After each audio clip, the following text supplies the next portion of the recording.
Aí, meninas, chegou agora. Vendo? Minha primeira caixa. Tudo certo aqui. Vamos conferir, né? Se tá tudo certo. Vamos lá.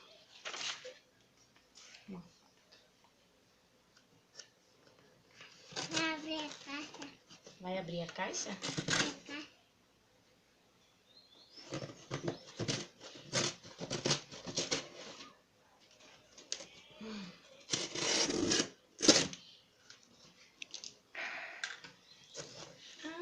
Que lindo! Chegou! E deixa a mamãe tirar, Aqui veio um encarte. Veio outro. Seja bem-vinda à equipe Consultoras Adoráveis Cosméticos. Peraí, meu amor, peraí. Senta aí que mãe vai te mostrar. Senta. Não. Senta que mãe te mostra. Senta. Pega uma pega. Mãe pega. Aqui veio creme facial.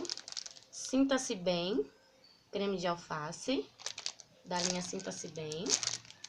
A caixa. Aqui. Olha, meninas, deixa eu tirar logo aqui. Deixa eu tirar, não. Meu presente de incentivo. Um pote de arroz. Toma, meu amor. Senta aí pra dar o pote do arroz. Senta. Senta pra mãe dar. Veio um desodorante Rolon.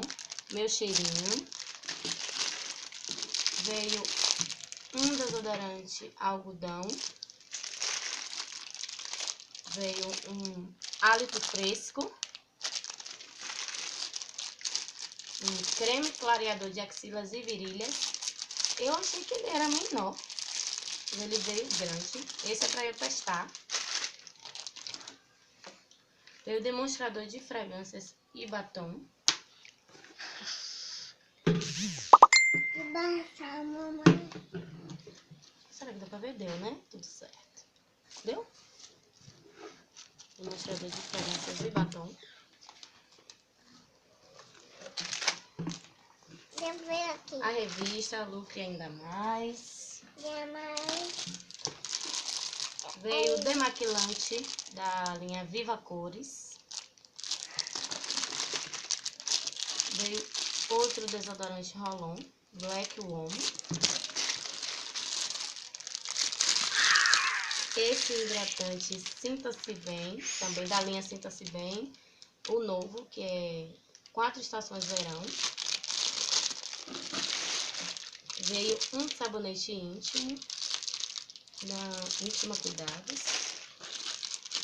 Veio um talco perfumado. Veio a bolsa.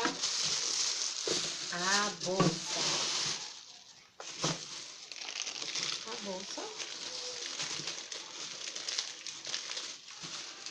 Vou abrir pra mostrar pra vocês a bolsa. Veio a bolsa.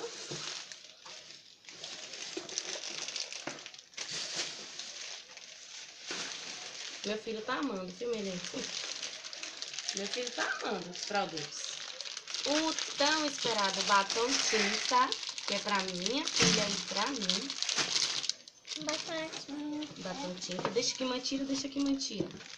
Veio a nova, a da campanha 2, que é a campanha verão super ofertas. E veio a campanha 1, que eu já tinha na mão. Aí veio 3 da campanha 2. Tá, meninas? Então, Olha pra câmera. esses foram os meus pedidos que chegou. Espero que vocês tenham gostado, porque eu vou testar tudo. Tudo. Beijo. Cadê?